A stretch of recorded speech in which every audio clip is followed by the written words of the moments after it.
Today we will be studying operational definition.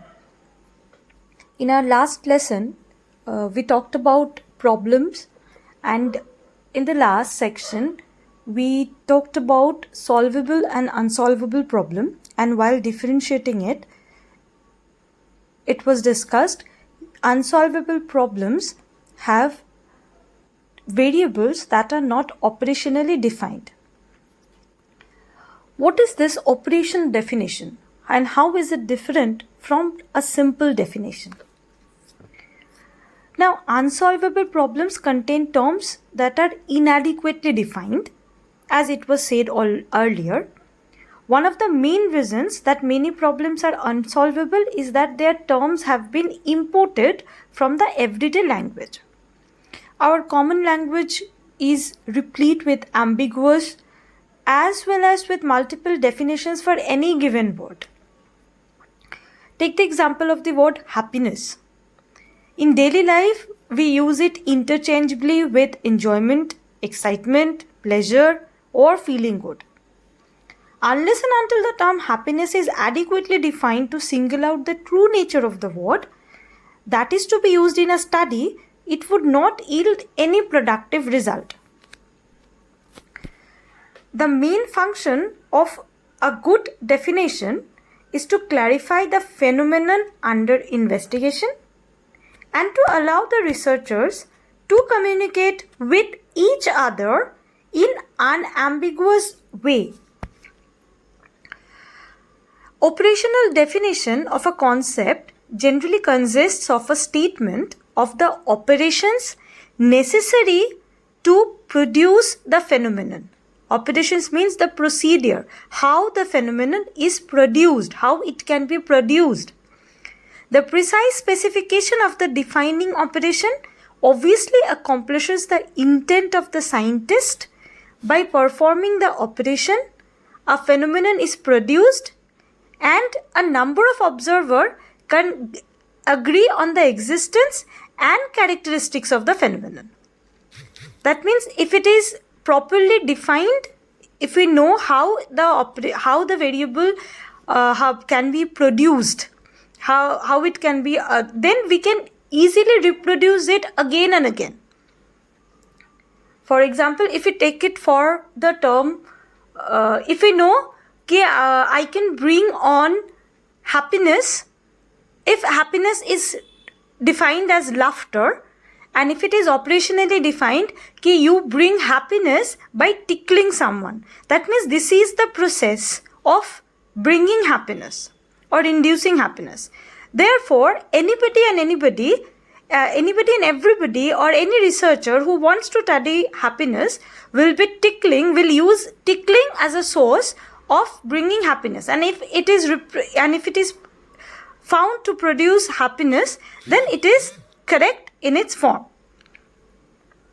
Hence, when a phenomenon is operationally defined, it is reproducible by other people, which is critical in science because we operationally define a concept.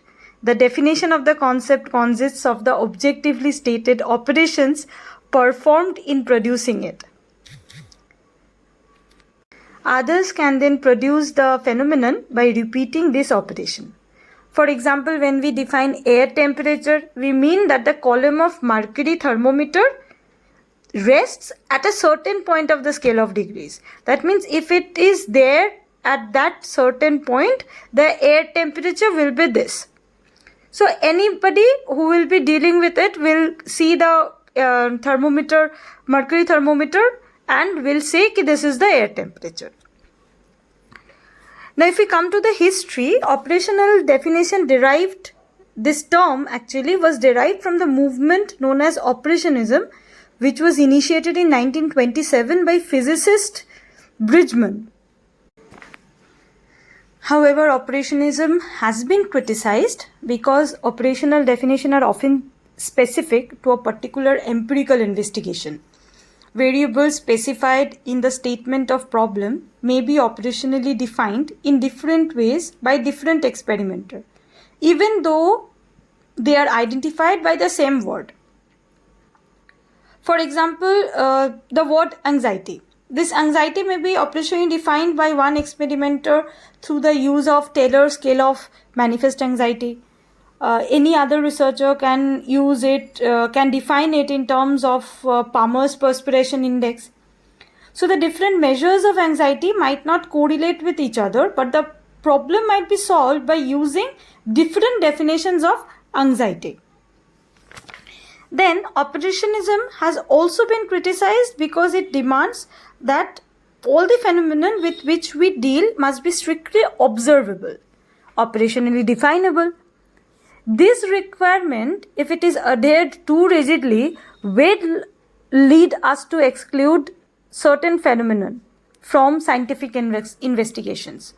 For example, images. Previously, images were forbidden in the vocabulary of many psychologists, but it was not because it was not possible to define them operationally. How can anyone define image?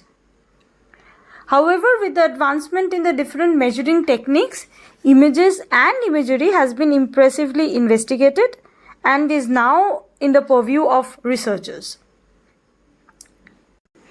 So for any definition to be operationally defined, it needs to be stated with the process of its production, that is, how this can be produced, and with the method of measuring the phenomenon, so that by following these thumb rules, one phenomenon can be studied in the same meaning that it is intended.